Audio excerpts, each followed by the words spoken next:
Hello and welcome back to a new experiment that I'm trying on this channel. The experiment being, of course, me attempting to do a reading vlog. Full disclosure, I've never vlogged anything in my entire life, so I have no idea how enjoyable this is even going to be. And also, I'm gonna be transparent, I totally stole this idea from Noodly Nova. But what I'm about to attempt is I am going to try to read only Romantasy books for about a month. I have 4 piled up in my brain that I want to read. Some of them are very popular on TikTok, some of them are not. Romantasy, for those who don't know, it just is romance and fantasy like blend together. It's a romance that takes place in a fantasy world, or you kind of have the inverse where it's like fantasy with romantic elements. Most of the time it's very heavy on the romance, especially the ones that are popular on TikTok. I like romantasies. I'm not a romantasy hater. Okay, but I'm just going to try to vlog this, live react, give updates, you know, all of that. The book I'm going to start with is The Ashes and the Star-Cursed King, which is a book that I put on hold at the library, so we are going to go pick that up first. So it's the next day, and quite a bit has happened. So as a bit of context, this is actually book 2 in the Crowns of Nyaxia series. The first book is called The Serpent and the Wings of Night, which I talked about a little bit in my reading wrap-up. I had a lot of like mixed feelings about the first book. I actually really loved it and then like hated the ending. I'll try not to give too many spoilers, but it's kind of gonna be unavoidable. I will reiterate now what I said in the wrap-up, and that is I hate the love interest in this book. I said it once and I'll say it again. I don't know what kind of portal Sarah J Maas opened when she wrote ACOTAR and the character of Rhysand, but we need to find a way to shut this portal, because ever since then we have just been getting the same fucking like romantasy love interests without any kind of distinction, and Rain is probably the worst example of this. He truly is like Rhysand clone number 57. He has this phrase that he will repeat incessantly, and it's "there she is." When the main female character will do something like sassy or fierce or something like that, he'll be like, "Oh, there she is." We are 100 pages in. I think he's said it 6 times already. I'm sick of it. Other than that, honestly, like, I would actually say that I'm enjoying the story more than the first one. I think that the first one was very obviously kind of a clone of the Hunger Games, which is not always necessarily a bad thing, but it was pretty obvious. This storyline is a lot more unique. We're gonna try to find like the remains of like a god that got slayed, and I'm like, oh yeah, this is about to be cool. But I want Rain to die. Like, I really want him to get murdered and like stay dead, unlike in the first book. But this is a romantasy, and I know that that's not going to happen. I know that he's gonna have a redemption arc, and I'm not gonna like it, but I do want to see how that plays out. So I'll give another update later. Okay, so it's been like a week now at this point. I am well past halfway through. In fact, I am on page 429. I'm getting quite close to the end. This book is exactly 600 pages long. So let me give you just like a rundown of what has happened to this point. Unfortunately, for the most part, we have kind of abandoned the plot line of trying to find the remains of this god that had been slain like 1,000 years ago. There was a good chunk of the book that was dedicated to them going to this long since abandoned town to try to find it and not having any luck. But that was pretty much the extent of it. And there's just really not been much effort into this. Granted, like, this quest is not something that these characters really want to do. So I understand why, you know, they're like hesitant to actually go and do it, but that is kind of disappointing. The scene where the characters venture to this abandoned town was really interesting, actually. You find out that the reason why this town is like completely wiped off the map is because when Araya's father rose to power, when he ascended to the throne, he went back, because that was his hometown, and decided to kill basically his entire family. Like, he was like medieval bloodline type shit. Kind of like those medieval princes that will like murder their father and all their brothers so that they can become king. That's kind of like what he was going for. But it turns out that like a cousin of his ended up surviving, and she just like lives in this like long abandoned town. But she doesn't live alone. She lives in this like ruined mansion with like, she's a really big fan of child labor. All of like the servants that live in the house are like teenagers, but they're teenagers in the sense of like they're similar to the little girl from Interview with the Vampire, where they remain the age that they turned into a vampire forever. These people are like 100 years old, but like they are permanently 15. There's a part in this section where they go to her house and she's like, oh, come on in, I've prepared you dinner. So they all sit down at like this dinner table, and this like distant cousin of Araya is like, oh, I hope you're hungry. Yeah, we're serving a live human. Cue like the most awkward Thanksgiving dinner you could possibly imagine. There's another point in the book where in this abandoned town, Rain and Araya are sitting on top of like a rooftop. In this universe, there are 3 different types of vampires, and the types of vampires that we are focusing on mainly in this book, the Nightborn vampires, they have the ability to fly. And since, spoiler for the first book, Araya is half human, half vampire, Rain becomes so convinced that Araya inherited the ability to fly from her father. And she tells him, like, there's no way. I am half human after all. Like, we don't know if I can fly. And his response is like, sure you can. You just need to tap into, like, your full potential. He proves this hypothesis by shoving her off the roof. Hey, dumbass. Mind you, their whole marriage with Rain being king and her being, like, queen is to, like, unite the bloodlines and, like, prevent civil war, which is not going very well, okay? Civil war is very much happening in the Nightborn region of this country. Rain is a pretty shitty king, all right? I don't know. I feel like throwing your queen off the roof is a pretty great way to add more fuel to the fire of the fucking civil war that is happening. Like I said, he's a terrible fucking king, and so many of his chapters, because this book is in split point of view. So you have chapters where it's Araya's point of view and then Rain's, and every time it says like chapter 14 Rain, I just groan, because it's like, I do not want to live in this man's head, okay? So much of his chapters is just dedicated to him thinking internally how much he hates being king, how bad of a king he is. I mean, at least he's self-aware. He's very lucky that she did inherit this ability and she was able to like fly to safety and not, you know, fall to her fucking death. They go back to the capital city, and you get to see the characters of Lilith and Vale, who were the main characters in Six Scorched Roses, which was a novella that kind of came between the first book and the second book. The novella is actually really good, by the way. I've really been enjoying the parts where you get to see Vale and Lilith. They decide that they're going to have like a wedding, an official wedding for these 2 characters.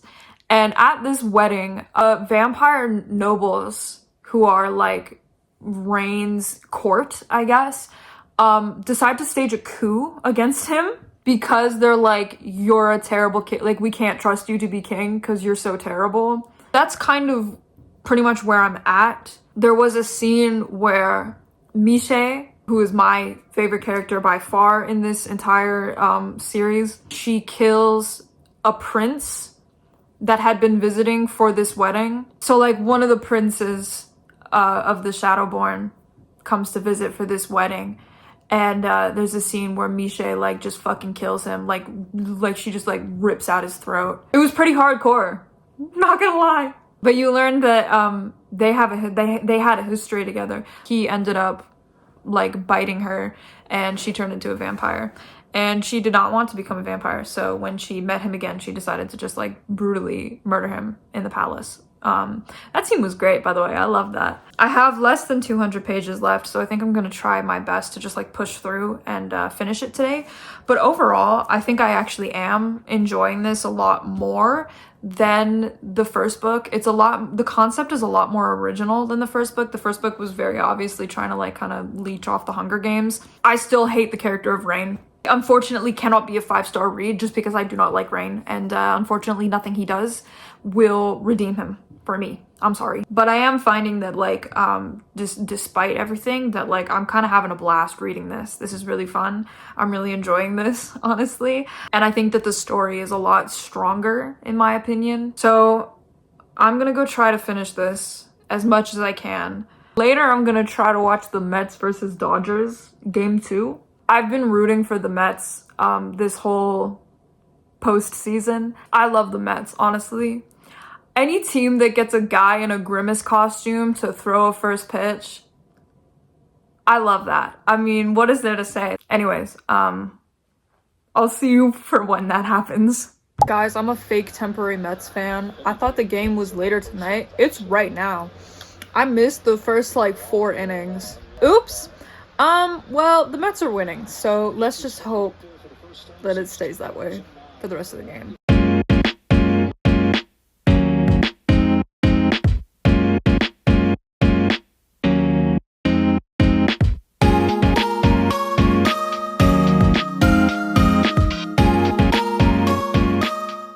Hello, so I finished reading it. You know what, for the most part, I was actually pleasantly surprised at how much I ended up liking this book.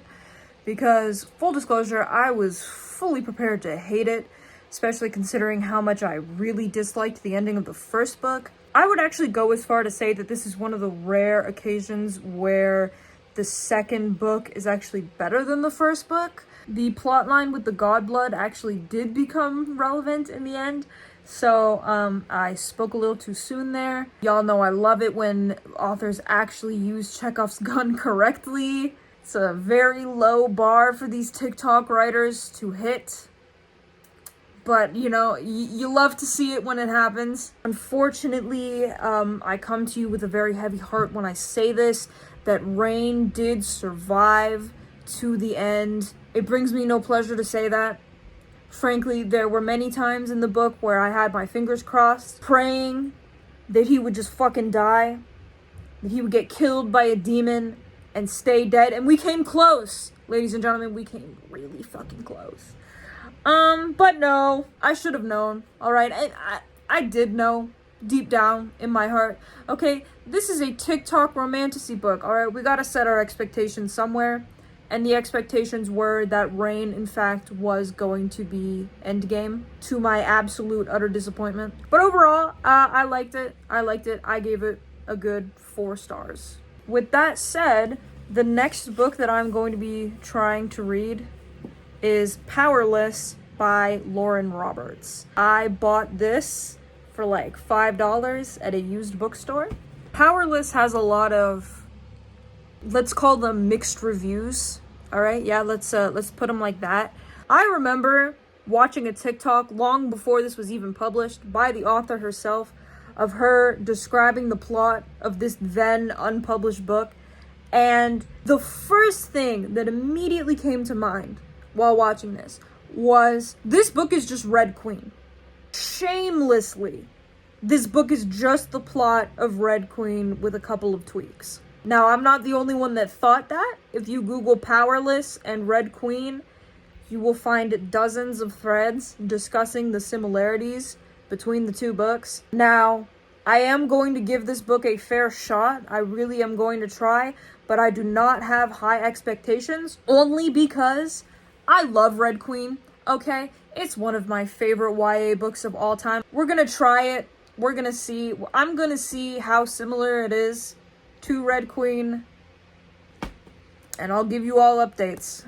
Okay, we are 2 chapters in already. I already have issues. With this book. First and most importantly, this is the worst exposition I have read in my entire life. Now, usually I can forgive clunky exposition. This is something completely different For context, it's these two brothers and they're like sparring with each other. And the one brother says, "If I say no, are you really gonna punch me, little brother?" Yeah, cause this is how people speak to each other. But there's another one, and we are 10 pages in. "Are you saying I couldn't distract the enemy with my own dashing good looks?" Kit asks through his deep laughter, feigning offense. "I'm saying that we are only half brothers, so I'm afraid that means you only have half my charms." What the fuck kind of dialogue is this? Who speaks like this? I'm pretty sure he's aware that that's his brother. I'm pretty sure they know. Like, people don't just, like, say that. One final thing.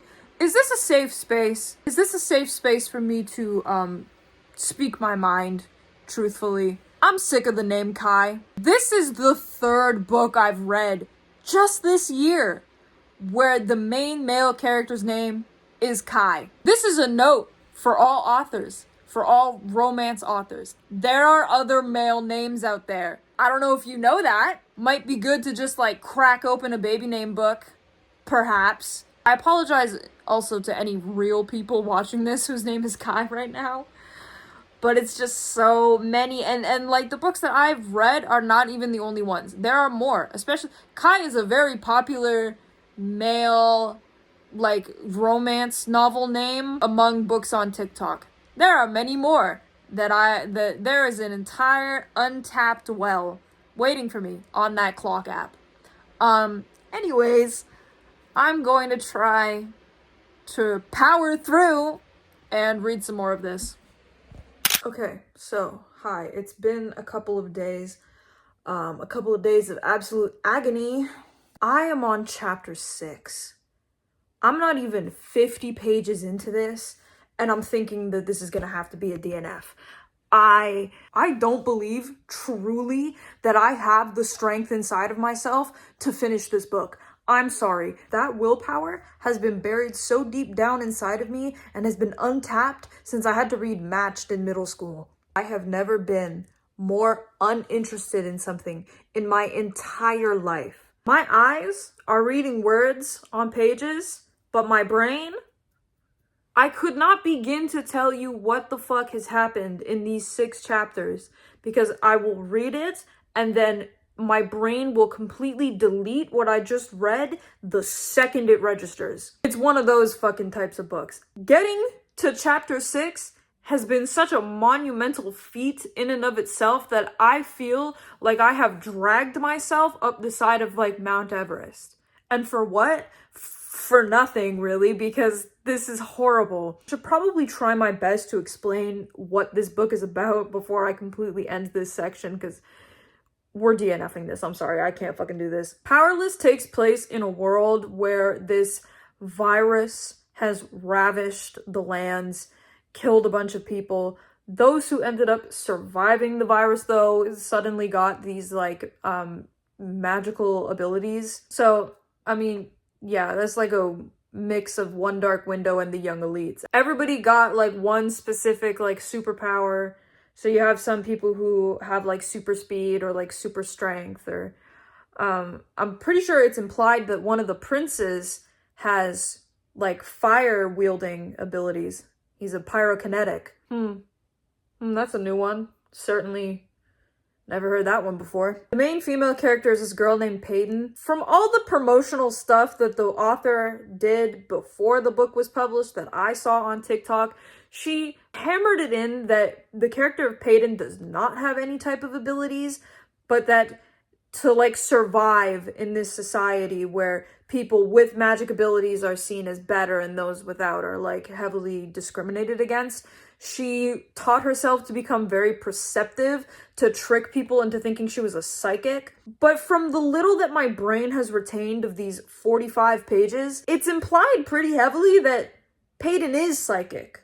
That she's not pretending to be, but that she is. This book does so much telling instead of showing that you would think that it would just come out and say that she's pretending to be psychic, but no, for some reason it's really, like, implying it. The other main character is this guy named Kai, who is a prince. He's second in line for the throne, so he's being tasked with being, like, an enforcer it was not explained what the fuck an enforcer is. She ends up like saving his life somehow. And in doing so, she gets drafted into the purging trials, which is a very creative name. Yes, it's up there with like the society. And the purging trials are just the Hunger Games, but for people with magical powers. And she has to survive despite the fact that she does not have any powers. Or maybe she does. Who fucking knows? Look, if there are more like specific comparisons to Red Queen in this book, I'm never gonna know. The writing in this book has, I think, the most egregious case of telling and not showing that I've ever seen. And usually I can look past that, but with just how much of this book is just a very ugly hodgepodge of blatant things ripped from other and better YA books that came before it, like it's unforgivable. I don't know why this is popular when you can just go read The Hunger Games, when you can just go read Red Queen or The Young Elites or the other like dozens and dozens of books that it has drawn from. This is not inspiration, this is just laziness. I don't know. I'm moving on to a different book. I don't know which one yet. I'll tell you when I've decided, but I can't do this. I will be giving this away. Hopefully somebody else reads this and likes it better. All right. Okay, hi, hello. I chose what book that I was going to read next, and I landed on Lore of the Wilds by Analeigh Sbrana. I mainly chose this one because it was relatively short, and I just needed something to kind of cap off this video. Again, this is kind of just more of like an experiment to see if you guys even like these types of like vlogs. So this one is about this girl named Lore. Lore is a human who lives in this fantasy world mainly governed by fae. Fae or fairies in Romantasy books are honestly just elves, but with a different name. So her town gets hit by like an earthquake and like absolutely like devastates everything. Like she works in this apothecary shop run by her aunt and uncle, and it gets like completely destroyed by this earthquake. Almost immediately after the earthquake happens, these like two fae guards, I guess, come to her and they say like, where's the local apothecary shop owners, because we need them to go to the capital right now. They don't explain anything, of course. The fae are pretty bad at doing that in this world. The fae also treat humans like shit. So Lore thinks to herself like, I don't want my aunt and uncle to go, so she tells these fae guys like, I'm the owner. So they take her to the capital again, not really explaining why they need to take her. She goes to the capital, and it's explained that in the castle, there's this like really old library that has had a curse put on it. The curse makes it so that nobody from their world can enter the library anymore. So like all this text and like this knowledge and whatnot is like completely inaccessible to the fae. The thing about this story is though that the humans are actually not from this dimension. Like they crossed over from like a separate dimension. It's not entirely known how they did that. It's probably going to be revealed later in the book, but I think that that's really interesting actually. So the fae get this human thinking like, oh, well, you're not from this dimension, so you should be able to go into the library, no problem. And like her job is to like categorize all the texts in there. And the fae promise her like, if you do this, you'll get a bunch of money. We'll help your village rebuild after the earthquake. Like we'll send you like aid. And Lore, she's a little bit of a like a bookworm. So she thinks like, oh, I get to just like reorganize a library all day for like a bunch of money. That sounds great. Sign me the fuck up. So that's kind of where we're at right now. I'm not super far in, as you can see. I'm only on like chapter 5 or 6, but I'm very intrigued. I'm very interested. So far it's pretty good. There were a lot of like mixed reviews on Goodreads, but I'm enjoying this, so I don't know. I will read some more of this and give another update. I lied. Instead of reading, I decided to try to do some watercolor painting. Can't decide if I like how this looks, actually. I felt very inspired to paint last night. I usually hate painting, but I just felt like painting some jellyfish.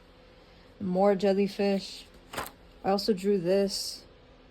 I love drawing Edwardian fashion, by the way. Like here's another example of that. I will read later though. I promise. I swear. Also, today is October 21st, which means the Mets got eliminated from the playoffs. No! I'm very sad. I was having a lot of fun being a temporary Mets fan. They're a very fun team. And now it's Dodgers versus Yankees in the World Series. I really don't know who I'm gonna root for. I might go Yankees, which kind of feels blasphemous. But, you know, maybe just for the sake of, like, the Moonshot universe, the Yankees win, then, you know, the blonde women in New York City will be safe, finally. But yeah, we'll see how that goes. Anyways, I'm actually gonna go read now, swear. So I'm about halfway through at this point, and I have some thoughts. In terms of the plot, I fear that we have kind of abandoned the reorganizing of the magic library concept a little too quickly. Main character, Lore, she starts organizing the library. She comes across these books that have seemingly been enchanted or like possessed by like some kind of ancient magical spirit. And they show her a vision of her town that she came from that was just destroyed by the earthquake. They show her a vision of it being like completely wiped off the map. Like everybody's dead, like it's completely been burned to the ground. Presumably by the Fae. And seemingly the second half of the book is going to be about her journey to get back home. We've met the main love interest. His name is Asher. I actually kind of like him. The romance in this book isn't bad by any means, but I just feel like it's progressing too quickly. Like, this is a complaint that I had with Divine Rivals, as much as I really loved Divine Rivals, where I felt like the progression of the romance was moving way too quickly. Like, Asher is a fae. He gets assigned in the castle to like be her bodyguard. And at first, like, when you first meet him, he's kind of an asshole. Like, he doesn't really like her very much. But they start to like warm up to each other. They share a couple of very cute moments between each other. And then you get to like the 150 page mark, and like they're having these like intense like love confessions, and there's like a very like heated makeout session scene. And it's just like, I don't know. Like 30 pages ago, you guys were a situationship at best. It's just, the pacing in this book is kind of all over the place. I don't know. I'm not completely jumping ship. I am going to finish this. Like, I don't hate this book by any means. I don't think it's bad. I just think that perhaps like a couple more rounds of editing would have done this some good, honestly. No, I think it's okay, you know. There are things that I like about it. There are things that I don't like about it. I'm gonna try to finish it within the next couple of days, maybe, and I'll give my final thoughts on it then. So, okay, so I finished it. I made a list on Goodreads of all the things that I liked about it and that I didn't like about it, and ultimately there were more things that I liked compared to what I disliked. So in the end, I gave it 3 stars. Let's talk about it though. So first of all, I knew that there was going to be a love triangle in this book. Okay, it's very obvious by the cover. That being said, like the second guy in the love triangle was not introduced till like well past halfway through the book. So you had like barely any time to like really like get to know him. Like it just kind of came out of nowhere. I thought that the romance between Lore and Asher was pretty good.